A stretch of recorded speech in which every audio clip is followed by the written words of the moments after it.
We're going to show you how we built an entry door using two contrasting wood species for the exterior and interior. We begin by having each wood plank meticulously planed to precision, ensuring a flawlessly flat surface at the correct thickness. These planks are then expertly bonded together on one side with a layer of glue, forming a unified plank of white oak and sapele. Once fused, the combined planks are skillfully cut and measured to fit the door's dimensions perfectly. Mortise and tenons, which are square or rectangular openings in the wood, are intricately carved into the planks. The tenon, a projecting piece of wood, inserts and locks into the mortise, providing a secure connection. To further reinforce the structure, splines are seamlessly integrated between the wood planks.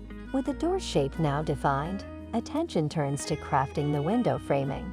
Wood stops are strategically installed to support the glass, with each piece meticulously shaped through sanding. The glass is delicately placed atop a bead of silicone, ensuring a secure fit.